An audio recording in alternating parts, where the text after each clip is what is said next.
We have a long history of successful steel construction in this country and, in fact, the world.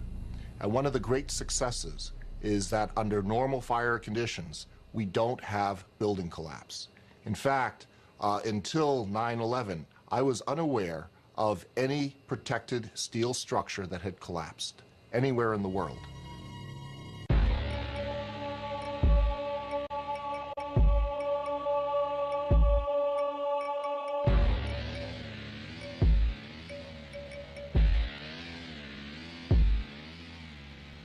This night, we can only look back in sorrow at a world that has suddenly, perhaps irrevocably, been changed. And tomorrow, and the day after, and the day after that, and in days and years to come, we will look at the calendar and remember September 11th, 2001. It is a date that will be etched in history, engraved in stone, and in our memories. The building's exploding right now. You got people running up the street. Okay. I don't want to tell you what's going on. Okay, just put Winston on pause there for just a moment. Okay, the whole building just exploded some more, the whole top part. The entire building has just collapsed, as if a demolition team set off. When you see the old demolitions of these old buildings, it folded down on itself, and it is not... 10 o'clock Eastern Time this morning, just collapsing on itself. This is a place where thousands of people work. We have no idea what caused this. If you wish to bring anybody who's ever watched a building being demolished on purpose knows that if you're going to do this, you have to get at the under infrastructure of a building and bring it down.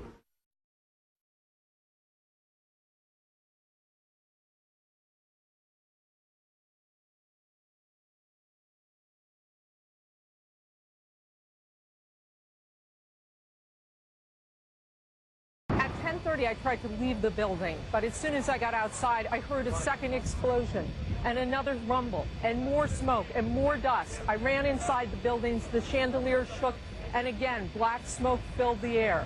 Within another 5 minutes, we were covered again with more silt and more dust. And then a fire marshal came in and said we had to leave because if there was a third explosion, this building might not last. As we were getting our gear on and making our way to the stairway, there was a heavy-duty explotion. We get some of the people out, then there's those secondary explosions and then the subsequent collapses. So I don't know how many people were in there. I know there was a lot of firefighters, a lot of public safety personnel were in there. New York's bravest never had a chance. We really never even got to that close to the building. An explosion blew and it knocked everybody over. Do you know if it was an explosion or if it was a building collapse? To me, it sounded like an explosion. Most of the victims so far were people outside the blown-up buildings. Like, it sounded like gunfire. You know, bang, bang, bang, bang, bang. And then all of a sudden, 3 big explosions. Top floors collapsed down. I saw it blow and then ran like hell. Thank God. I'm 69, but I can still run. We heard a big explosion coming down. Everything just went black. Everything came down, glass started popping. People got hurt, stuff went on top of them. And it was a big explosion. Everything got dark, real dark, like snow. You can see behind me, all this is not snow. This is all from the building. It was a terrible nightmare. Rose Arcee, one of our CNN producers, is on the phone. Rose, what do you got? I'm about a block away, and there were several people that were hanging out the windows right below where the plane crashed, when suddenly you saw the top of the building start to shake, and people began leaping from the windows in the north side of the building. You saw 2 people at first plummet, and then a third one, and then the entire top of the building just blew up, and splinters of debris are falling on the street. We just saw that as well. The second tower, the only one that was standing, tower number 1, we saw some kind of explosion, a lot of smoke come out at the top of the tower, and then it collapsed down onto the streets below. The FBI is here, as you can see. They had roped this area off. They were taking photographs and securing this area just prior to that huge explosion that we all heard and felt. We started running, floor by floor, started popping out. It was if they had detonated. Yeah, if they were planned to take down a building. Boom, boom, boom, boom, boom, boom, boom. The streets of the financial district covered with debris, in some cases ankle deep. Cars on fire, cars just turned by the force of the explosions. It was like something no one had ever seen. this huge, incredible force of wind and debris actually came up the stairs, knocked my helmet off, knocked me to the ground. Well, me and Mr. Hess, the corporation counsel, were on the 23rd floor. I told him we got to get out of here. We started walking down the stairs. We made it to the 8th floor. Big explosion. Blew us back into the 8th floor. We stuck on the stairs for a while. We finally got down to the lobby. Then we get to the lobby, there was this big explosion. And the lobby looked as though a bomb had exploded there. All the glass was taken out. There were 10-foot by 10-foot marble panels that were once walls. They were loose from the wall of the Trade Center. I go downstairs. The foreman tells me to go to remove the containers. As I'm walking by the main freight car of the building in the corridor, that's when I got blown. I mean, the impact of the explosion, of whatever happened, it threw me to the floor, and that's when everything started happening. You have 2 110-story office buildings. You don't find a desk. You don't find a chair. You don't find a telephone, a computer. The biggest piece of a telephone I found was half of the keypad, and it was about this big. The building collapsed to dust. I hope I live. I hope I live. It's coming down on me. Here it comes. I'm getting behind the car. It's incredible. Okay, I'm gonna have to go find people who need help. I don't think I'm one of them. You okay, sir? Okay. There's all these noises. I don't know what it is. They say someone needs help. Yeah, Mike! Mike! Mike, come over here! Yeah! Anybody need a doctor? Where are you? Don't have oxygen.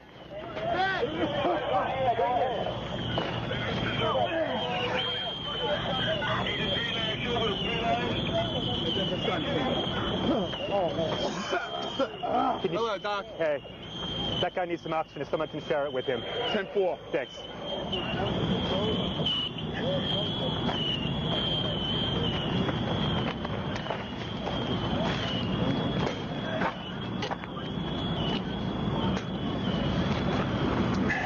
Oh my goodness me. That's all that's standing are the Twin Towers right now in the background. That's all that's standing. That's it. That's all that's left. So you're literally right inside.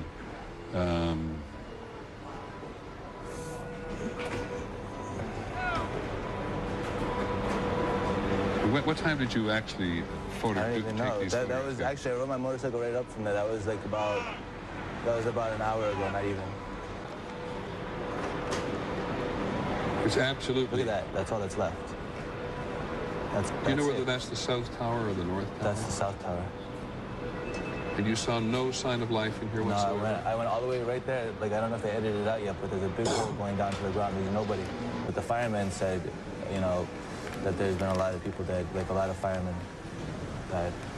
Because there were firemen in the building at the time trying to help people evacuate from the building. Yeah. They said 200 people died. I thought the fireman I saw, they said 200 people died already. And this wall here, this is from part of the tower itself? Yeah, that's the South Tower, the lobby. And it's all the smoke and there's still fire going on in there right now. Are you walking across? Yeah, see, you're walking across, and that's your friend also with a photograph. And the building on the right that occasionally appears is a building adjacent? Yeah, and it's just gouged. Like, the parts of the Twin Tower just gouged out the building. See, that's the concourse below. That's going down like 20 feet or so. It's a bit hard to understand where things were or where are they now. Can you tell us, can you point out what is what in this maze of rubble and destruction? This was the South Tower. This was 104, 106 stories tall. This is what is left.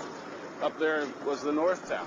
And you look, and you see, and there's no concrete. There's very little concrete. All you see is aluminum and steel. What happened to the concrete? The concrete was pulverized. And I was down here Tuesday, and it was like you were on a foreign planet. All of lower Manhattan, not just this site, from river to river, there was dust, powder, 2-3 inches thick. The concrete was just pulverized.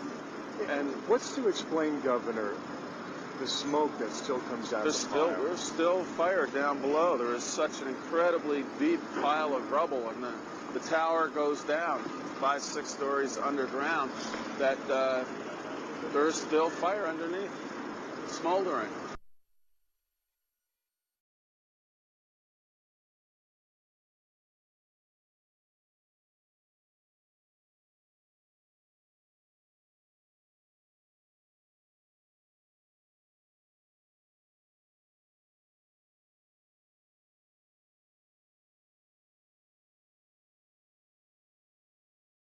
This is as close as we can get to the base of the World Trade Center. You can see the firemen assembled here, the police officers, FBI agents, and you can see the two towers.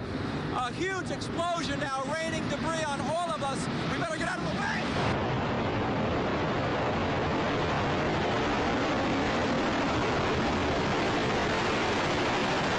It's just been a huge explosion. We can see a billowing smoke rising. And I'll tell you that I can't see that second tower, but there was a cascade of sparks and fire, and now it looks almost like a mushroom cloud explosion, this huge billowing smoke in the second tower. This was the second of the two towers hit. And I cannot see behind that smoke, obviously, as you can either. The first tower in front has not changed. And we see this extraordinarily and frightening scene behind us of this second tower, now just encased in smoke. What is behind it, I cannot tell you. Oh, shit! No! Axel going down. What happened? The whole top of the building fell off, dude. Holy shit, dude! Man, did you get... Yes, I have. Yo, the building fell apart, dude. What? Where is it? Holy shit! Holy fucking shit! Look at all the streets! Oh my God, dude, there's so many dead people, man. From Chopper 2 as he takes these pictures. Jim? Yes, I am here, Michael. Jim, tell us what's happening out there. Oh my We just witnessed some kind of secondary follow-up explosion on the World Trade Center #2, the one secondary. Second building that was hit by the plane has just completely collapsed. The entire building has just collapsed, as if a demolition team set off. When you see the old demolitions of these old buildings, it pulled it down on itself, and it is not there anymore. That should be it. It has completely collapsed. The whole side has collapsed? The whole building has collapsed. The whole building has collapsed? The building has collapsed. Appearing to fall away from the rest of the building. Can we go to the tape now? Here we go, right here. This is, I mean, when you look at it, the building has collapsed. That tower just came down. It looks like one of those scenes of an old building being, purposely dynamited and blown up. I spoke to the chief of safety for the New York City Fire Department. He received word of the possibility of a secondary device, that is another bomb going off. He thinks that there were actually devices that were planted in the building.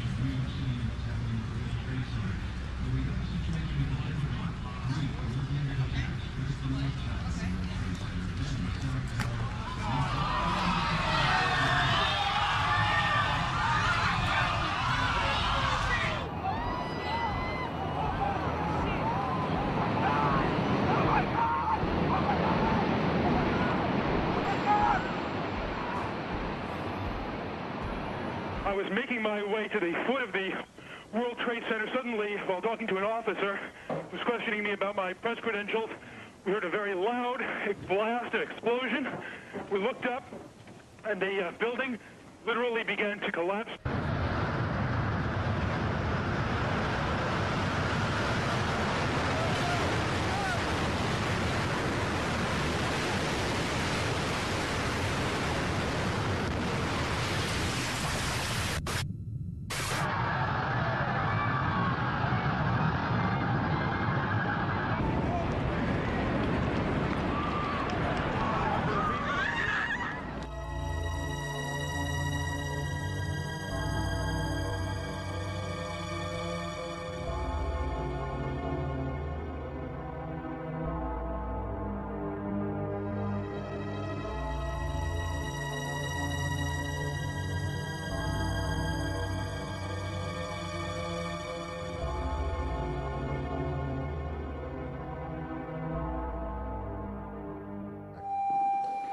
Jesus, I can't even believe what's happening.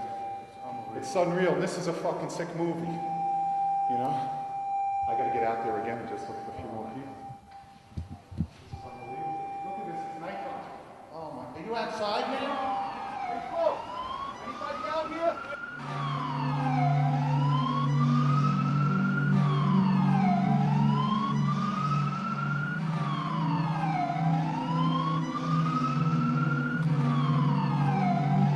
Conditions are unreal. 10-4.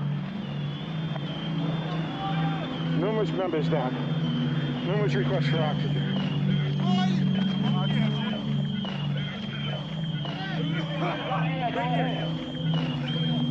Special thanks to the League of 235 who provided shelter right after collapse in the dust storm. Marine 6 to Manhattan, urgent. Marine 6. Tower 2 has had a major explosion and what appears to be a complete collapse surrounding the entire area. And we've got numerous people covered with dust from this secondary explosion.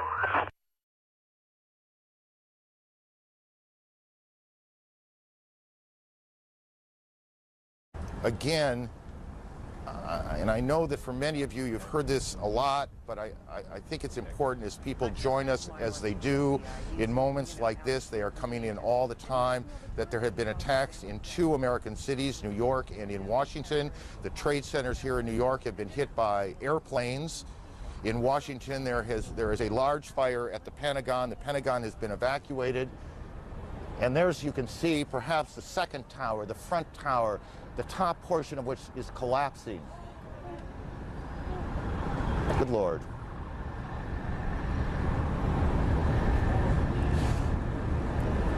There are no words. You can see large pieces of the building falling. You can see the smoke rising. You can see a portion of the side of the building now just being covered on the right side as I look at it, covered in smoke. This is just a horrific scene and a horrific moment.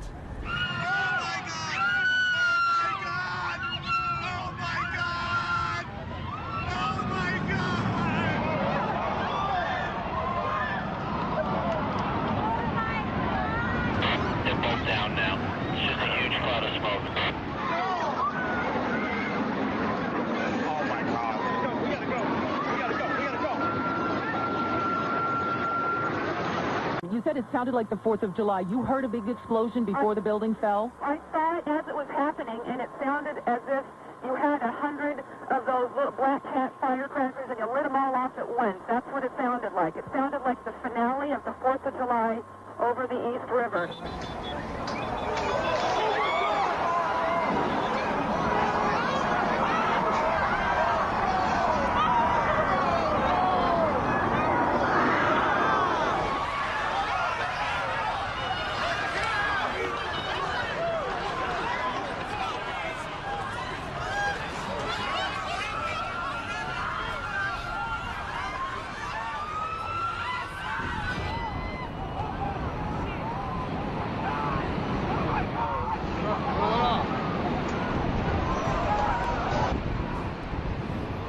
There it went, Brian. That was it.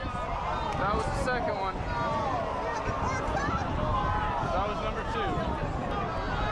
They just fucking leveled it. John, just seconds ago there was a huge explosion, and it appears right now the second World Trade Tower has just collapsed.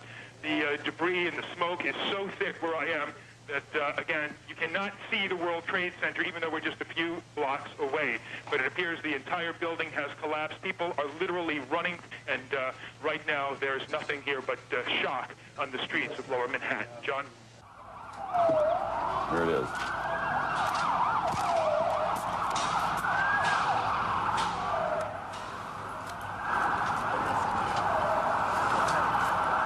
That's a videotape replay.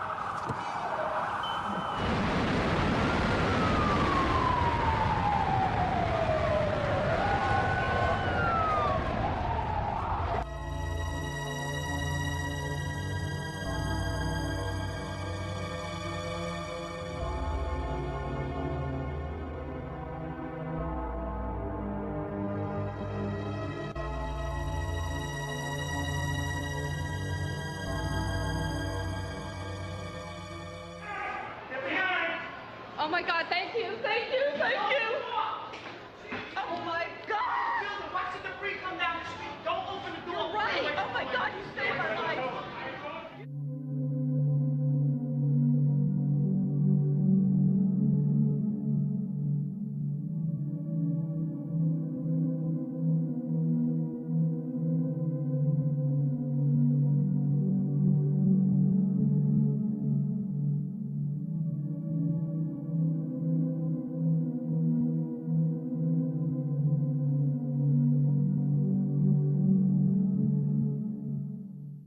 We got another explosion on the tower, 1013, 1013, we got a second tower down.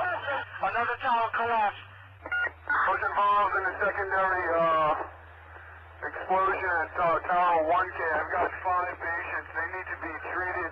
They won't let me go any closer. No one can go in to get the people out. There's small explosions still going on. Here is the second tower that's coming down, and this was a similar situation. This defies belief.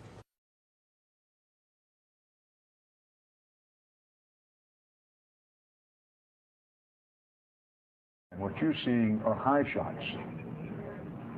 Now, here we're going to show you a videotape of the collapse itself. Describe that. Now we go to videotape the collapse of this building.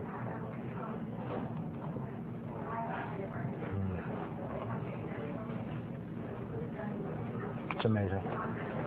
Amazing, incredible, pick your word. For the third time today, it's reminiscent of those pictures we've all seen too much on television before, when a building was deliberately destroyed by well-placed dynamite to knock it down. Let's just stay with this photograph for this graphic for just a second. Well, no, there's number 7 coming down.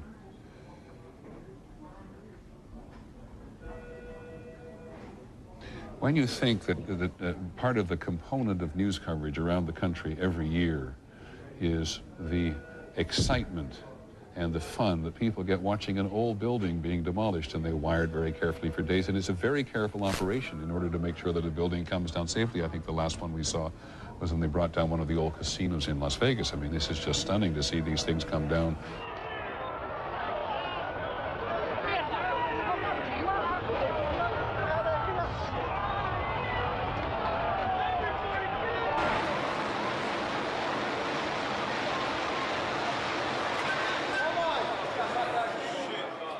Gone, man. Then suddenly 7 went down. The crowd started running north again, trying to escape the dust cloud and the falling debris. Among them was Daryl. He was a worker trying to help with the injured.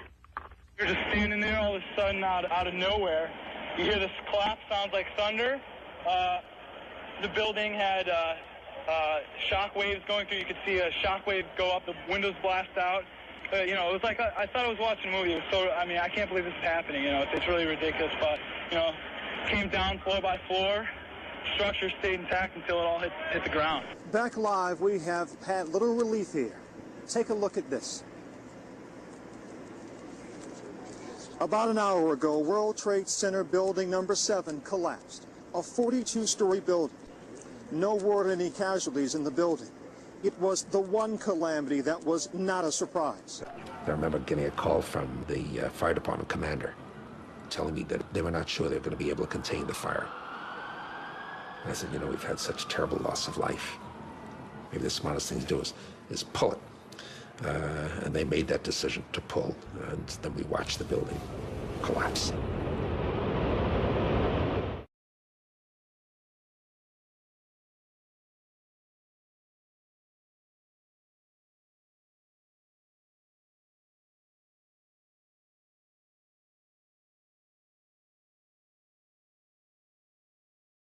Stunning statements from a BYU professor tonight regarding 9/11. He thinks planes alone did not bring down the World Trade Center towers. Both towers collapsed in place after terrorist attacks, and later that day, World Trade number 7, which was never hit by a plane, fell in less than 7 seconds. Brian Malahy spoke to the professor today and joins us from the roof of the Wells Fargo Center. A crazy theory, Brian, or any validity to this? Well, Professor Stephen Jones got an email today asking, are you some kind of nutcase? And actually, he's written an academic paper for peer review. It's been well received, he says, among his colleagues at BYU, and it's essentially this. The buildings fell on September 11th, not from planes, but from explosives that were intentionally set. Images seared in our minds. We saw the planes hit, the explosions and fire, so hot, Fortress Towers could not stand. Stephen Jones says, not so fast. They're sticking with this one hypothesis. It's almost they have blinders on. It's got to be fires and damage. Jones is a 20-year physics professor at BYU who's penned an academic paper raising another hypothesis. Explosives pre-positioned in the buildings. Notice how it's straight down. Especially intriguing to Jones, World Trade Center number 7, damaged and ablaze from tower debris, but never hit by a plane. Symmetrically now, it doesn't topple over as you might expect from what we call the second law of thermodynamics. It comes straight down. This is the goal of pre-positioned explosives in a controlled demolition. If explosives detonated like these, if they did, it begs the question, who set the explosives? Sure. And I try not to go there too much because we have to answer the first question first, the scientific issue first. We need to consider all options for the collapse of these buildings. Let the chips fall where they may. Jones says that models conducted in tests since 9/11 have not been able to duplicate what happened to the buildings. He is not saying that this is a proven theory. He says, in fact, that it's a hypothesis, but he wants a fresh, new, independent investigation. Mark, back to you. Definitely something to think about, though, Brian. Yeah, all right. sure is. Thanks a lot. The collapses of the Twin Towers and building number 7 had to have been examples of controlled demolition, brought about by thousands of explosives placed throughout each of the buildings. No foreign terrorists could have obtained the kind of access to the buildings this would have required. One reason for concluding that the 3 buildings were brought down by explosive is the very fact that they did collapse. High-rise steel frame buildings have never, before or after 9/11, been caused to collapse by fire.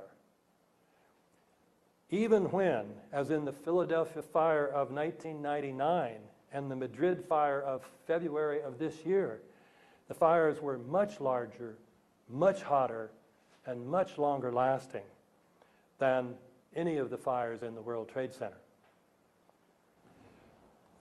The second reason is the specific nature of the collapses, each feature of which points to explosives. For example, the buildings collapsed straight down and at virtually free-fall speed, as in controlled demolitions. And then the rubble smoldered for months afterwards. With regard to the Twin Towers in particular, many people in the building said that they felt or heard explosions. Virtually all the concrete of these enormous structures was pulverized into very fine dust. This was the South Tower. This was 104, 106 stories tall. This is what is left. Up there was the North Tower. And you look, and you see, and there's no concrete. There's very little concrete. All you see is aluminum and steel. What happened to the concrete? The concrete was pulverized. And I was down here Tuesday, and it was like you were on a foreign planet. All of Lower Manhattan, not just this site, from river to river, there was dust powder 2-3 inches thick. The concrete was just pulverized. Try this. Get a piece of concrete and drop it a little over 1,000 feet and see if it pulverizes into very fine dust. It won't happen. Much of this dust, along with steel and aluminum, was blown out horizontally from the buildings several hundred feet. Most of the steel beams and columns came down in sections about 30 feet long, conveniently ready to be loaded onto trucks. And pools of molten steel were found beneath the rubble.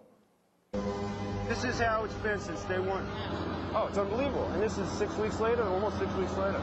And as we get closer to the center of this, it gets hotter and hotter. It's probably 1,500 degrees.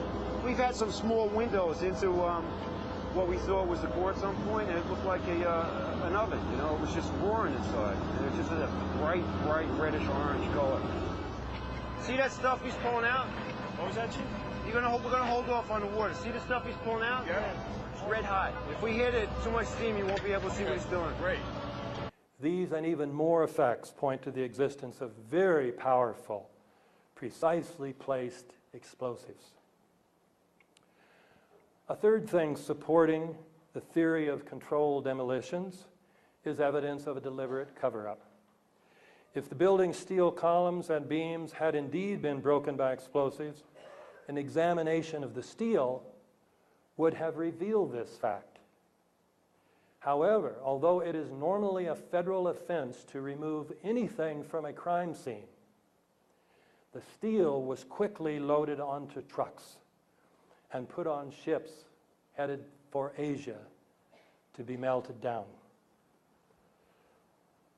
I will mention one more example of the cover-up.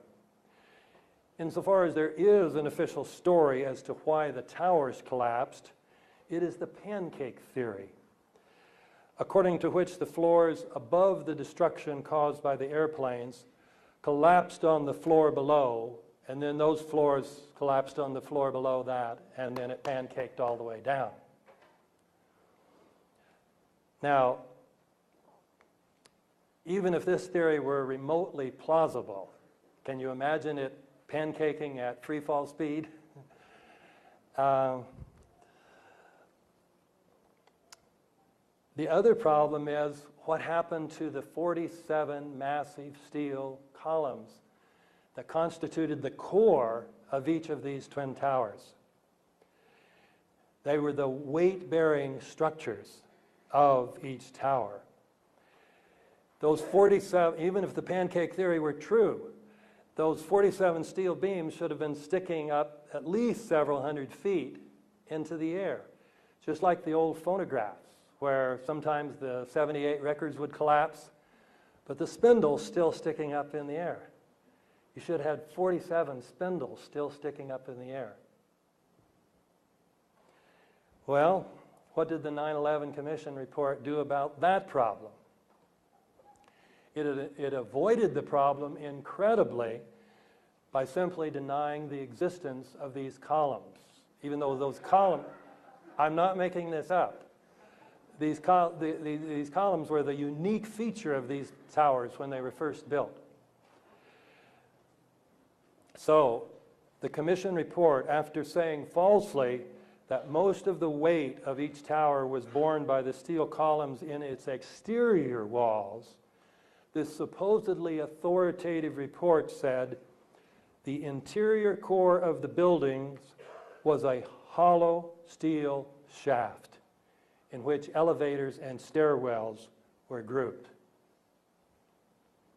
Such a desperate lie is a sure sign of a cover-up. In any case, when we look at all these features of the collapses, the idea that they could have been caused by the impact of the airplanes plus the resulting fires is ridiculous. This is even clearer with regard to building number 7, which wasn't hit by any airplane, and yet it came down about 5:30 that afternoon.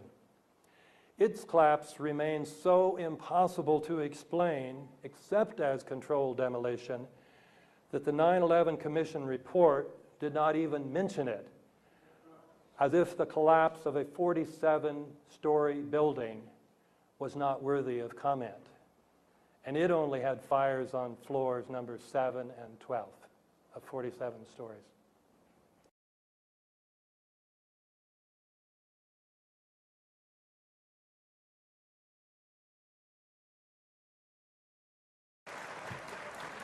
Big round of applause for Mr. Jeff King. Can I still be wearing this?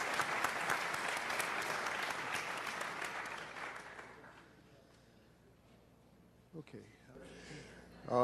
I studied physics at MIT. I did electrical engineering for about 8 years. I've had quite a bit of practical engineering experience. When I first saw the collapses, I was absolutely convinced that they were not spontaneous. One of the first things that I did was to speak with one of my patients, who is a retired Army Corps of Engineers fellow who's done a lot of demolition and construction. Showed him some of the public source videos that are available of it, and he immediately pointed out that there were squibs, which represent little puffs of smoke essentially coming out of the buildings initially, which were clearly a sign of controlled demolition. He had no opinions beyond that, but he said without doubt that it was a controlled demolition. That sort of set me on the path of continuing to examine it and trying to gather as much evidence as I could. And the question I pose, what don't we know and why don't we know it, is sort of addressing the fact that at this point we still do not really have a meaningful explanation for what happened to the buildings. We have had several studies at this point, which I will go into, as to trying to determine a plausible scenario for the collapse. As of this point, none of them have presented us with anything that I think could be reasonably called a convincing and detailed account of why the collapse has occurred. And the question that's been addressed previously, the enormous destruction of physical evidence, as Chris was saying, the site was scrubbed very thoroughly. Out of the entire mass of the buildings that were destroyed, the National Institutes of Standards and Technology, who are now doing the ongoing investigation, managed to save about 240 pieces out of the entire building. All of the rest of it was basically recycled. The obvious question is what does it mean that there was a controlled demolition? At the simplest level, it means that someone had a lot of access to the buildings over a long enough period of time to set this up. It implies, as many other things have tonight, that the people who had effective control of the site had an interest in having it scrubbed and making sure that no information was available, that a forensic reconstruction couldn't be done. Even in much smaller catastrophes, we typically will reconstruct things as completely as possible. For example, TWA Flight 800 pieces were dredged off the bottom of the sea. A complete reconstruction was done to allow a detailed analysis. In this case, the exact opposite was done. The first report that was really issued on this was issued by FEMA in collaboration with the American Society of Civil Engineers. There was basically a volunteer team from ASCE that had very limited access to the site. A lot of the pieces that they were able to retrieve were retrieved by going to landfills and trying to find interesting pieces before they were disposed of.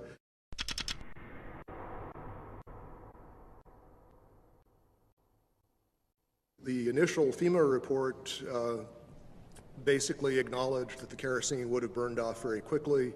What wasn't destroyed in the initial fireball would have been consumed fairly rapidly and would have only really served as an ignition for the rest of the material. And the second point being that the fuel here really was strictly office contents. If you think of a modern office with copying machines, computers, and as has been previously mentioned, the smoke, particularly from Building 2, just before it collapsed, was very black looking. This is generally an indication of an inefficient fire in which there's not enough oxygen for the amount of fuel. These types of fires typically burn very cool. They are not hot flames like blowtorches. The cores themselves, basically, if you've seen diagrams of the building, there's a large central rectangle in each of the towers that contained 47 columns. And these columns basically were the primary structural support of the building. They were given the role of supporting the whole gravitational load of the building. Since they were so strong, it would have been reasonable to think that they would have withstood, at least to some extent, the collapse.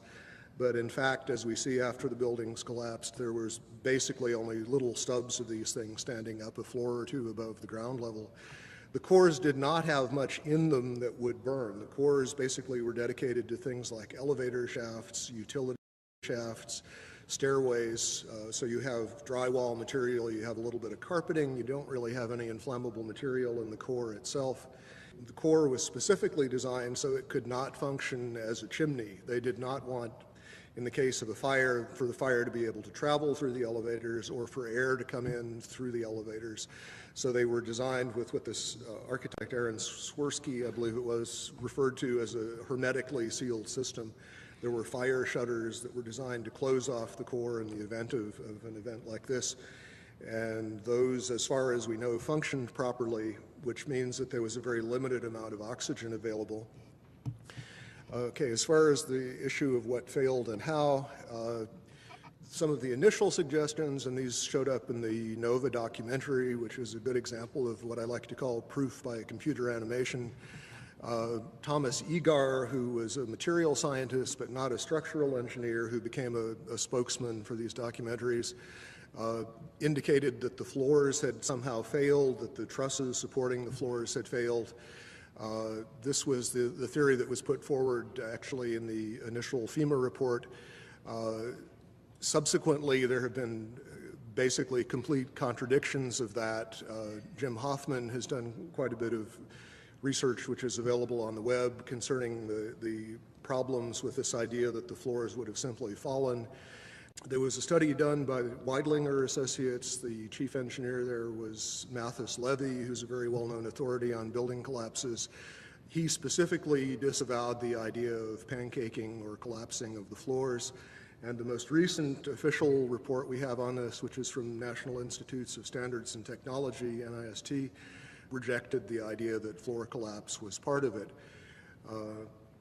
And so as a result, we have basically no sequential model at this point. What NIST has suggested is that there was some kind of simultaneous collapse of the cores, but they have not attempted to give any kind of modeling as to whether those cores could have in fact been destroyed by the fires in the way that they claim.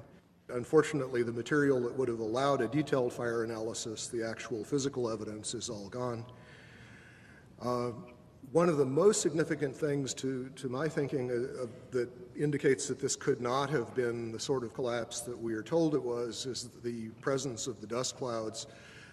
And as you've seen in the pictures, and I'm sure all of us have seen probably more than we would like, there were very, very large clouds of very thick dust that enveloped the area, that crossed the river, that made it almost all the way to New Jersey from the pictures that I've seen. This type of flow is something that we are familiar with in physics. It occurs in only two situations that we know of naturally. One is in volcanic eruptions where a large amount of material is suddenly exploded into the air and basically forms small particles. The other situation is something called turbidity currents. These occur along the edges of the continental shelves where mud or sediment will slump, become suspended in water. And the common thread is that you have large amounts of a dense material that is suspended very quickly in a fluid, thereby creating another denser fluid, which is in effect the dust cloud. And that fluid can achieve considerable velocities. The problem with creating this sort of slurry of fine particles is that there really is no mechanism that has been proposed. We have concrete floors with carpeting or flooring over them. We have furniture. We have floors basically that are coming together in a collapse, but the concrete is basically protected under these layers. Early in the collapse, in the very first moments, we see these thick clouds being ejected at very high speed. They're clearly dense because they flow downward and become part of this large overall pyroclastic flow. What we're basically being told is that the concrete sort of jumped up into midair, exploded itself, and then was ejected as the floors came together. Not a very plausible mechanism, but I have yet to hear of anything else proposed to explain it. From quite a few people on the scene, we've been told that the powder it represented most of the concrete, that the amount of intact macroscopic chunks of concrete on the scene were negligible, that basically everything was reduced to powder. And incidentally, we also know that other things besides concrete were reduced to powder. We know that contents of computers, exotic metals from computer chips, these sorts of things were also identified in the dust and in very small particles, generally on the order of less than 100 microns in diameter. So we have a real issue of mechanism as far as what in the process of this collapse could cause so many things to be pulverized so finely. For the towers to collapse the way we saw them collapse basically implies that the columns simply collapsed into themselves. They telescoped straight down. Steel keeps a lot of its structural integrity even when heated. Until you begin to approach the melting point, you don't really see a catastrophic loss of strength, and this is what we're talking about. We're talking about basically vertical box columns collapsing into themselves, which implies a complete loss of mechanical strength. And as far as the initial impacts, this recent NIST study made an interesting point about World Trade Centers 2. The film analysis showed that it oscillated for about 4 minutes after it was struck by the airplane, and the oscillation rate was identical to what would be expected for the intact tower. Trade Center towers and most modern buildings are heavily redundant in the sense that the load bearing can be shifted to other members if some of them fail, and we saw that happen in this case. Stresses do redistribute, but absent further weakening of the structural members, that distribution is limited. It happens, the structure restabilizes, and unless there's significant further damage, it doesn't progress to a total collapse. World Trade 1 began collapsing from the very top after an hour and 40 minutes. It's very hard to imagine office contents progressively heating up hotter and hotter over that period of time. And for a building to collapse from the very top, which is the least heavily loaded, is also very odd, to say the least. Just a couple of other anomalies. As we know, there were reports of explosions. There were reports of underground explosions in both of the towers at the time of the impact from a building engineer by the name of Philip Morelli. There are interviews with him on the web. From the Naudet brothers film, 9/11, we see that the lobby of the North Tower was extensively damaged with what looks like high explosive blast damage, and this was immediately after the plane collision. But we know that on the weekend before, there were power downs, and there appear to have been evacuation drills going on throughout the previous week, which suggests that at least some people knew that something was happening. The power downs may represent a time window in which demolition charges would have been planted, although I think it's possible that they also were planted over a much longer period of time, given the relative accessibility of the buildings. Okay, that's all I have to say. Thank you.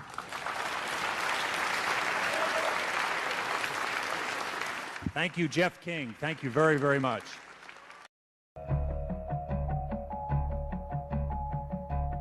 Good morning, I'm Neil Heinen. It is unprecedented that I would get email about a For the Record program before the program even aired.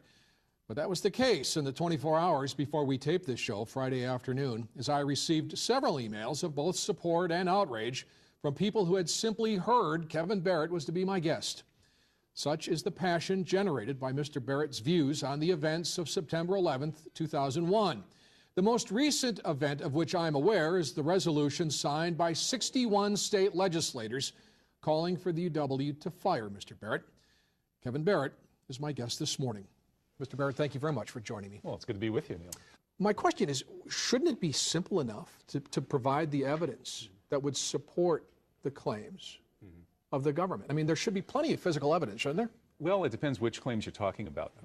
Personally, I think that the real core of the whole 9/11 question is the issue of whether the 3 World Trade Center buildings were demolished with explosives or whether they fell down for some other reason, such as being damaged by plane crashes or fires.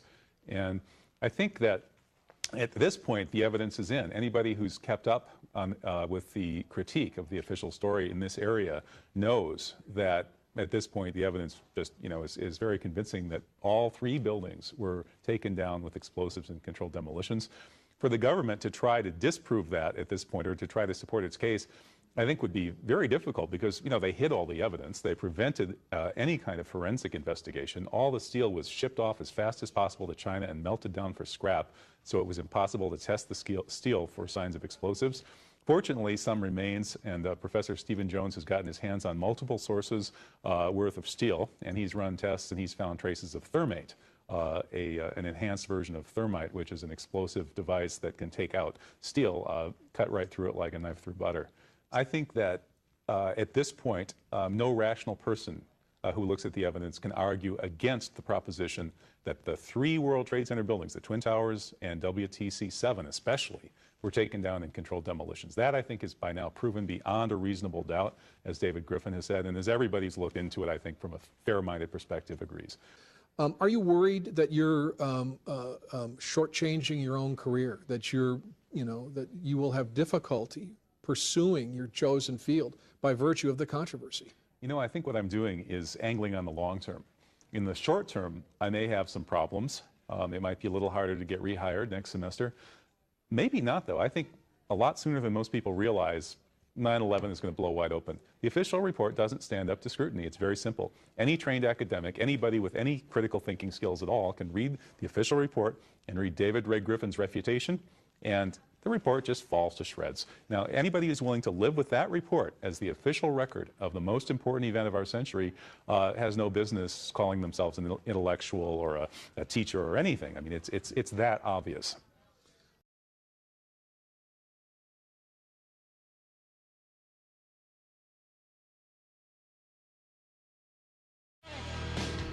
Hello, I'm AJ Hammer, live in New York City.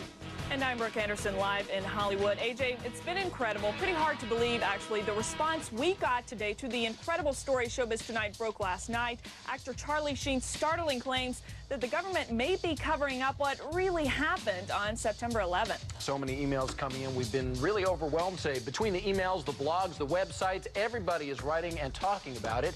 Charlie Sheen made the comments during a hard-to-believe interview on a radio show. And don't move, because in just a moment, the host of the radio show, the guy who actually spoke with Sheen, is going to join me live here on Showbiz Tonight. But first, let's get you up to speed on the latest developments. The more you look at stuff, especially specific incidents, specific events in or around the fateful day, it just raises a lot of questions. The questions Charlie Sheen is raising about the 9/11 attacks are raising a lot of eyebrows. Our email inbox immediately started to overflow, and the coverage on Showbiz Tonight is getting a lot of attention. The website 9/11 Blogger calls Showbiz Tonight's coverage, quote, the first time a major news station has covered 9/11 questions in any reasonable format. It all started with a radio interview Sheen gave to GCN radio network host Alex Jones, a cult hero of sorts to 9/11 conspiracy theorists. Well, during the interview, Sheen made clear that he backs Jones' views. We're not the conspiracy theorists on this particular issue. It seems to me like, 19 amateurs with box cutters taking over 4 commercial airliners and hitting 75% of their targets. That feels like a conspiracy theory. Sheen also made another shocking suggestion that we may not know the full story about the collapse of the World Trade Center. I have a hard time believing that a fireball traveled down the elevator over 1,100 feet and still had the explosive energy to destroy the lobby like it was described. I said, hey, call me insane, but did it sort of look like those buildings came down in a controlled demolition? When I was your age, I could only dream about my parents splitting up. As the star of the hit sitcom 2.5 Men, Sheen is seen weekly by about 10 million people, and many of them may end up paying attention to his controversial comments on 9/11.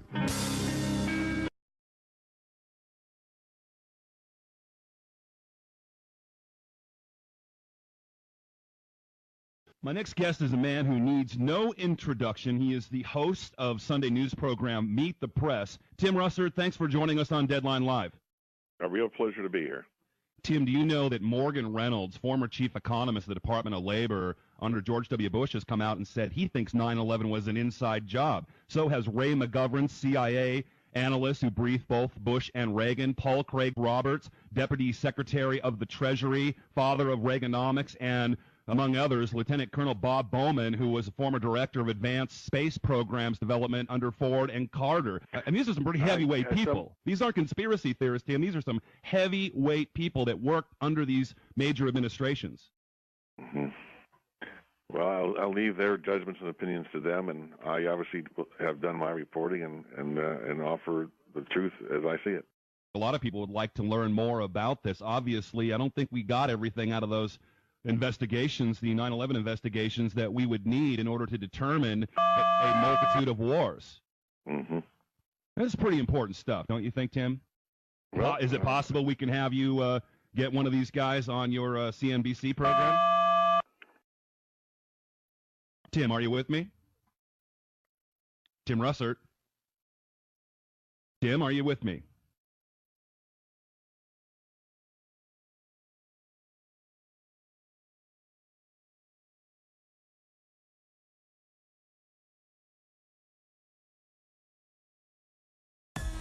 We just witnessed some kind of secondary follow-up explosion on the World Trade Center #2, the wall. Secondary. There was another major explosion. The building itself, literally the top of it came down, sending smoke and debris everywhere. Just seconds ago, there was a huge explosion, and it appears right now the second World Trade Tower has just collapsed. There were 2 or 3 similar huge explosions, and the building literally shook. You literally shook at the base of this building. We understand now there has been a secondary explosion on Tower 2. What happened was I was down in the basement.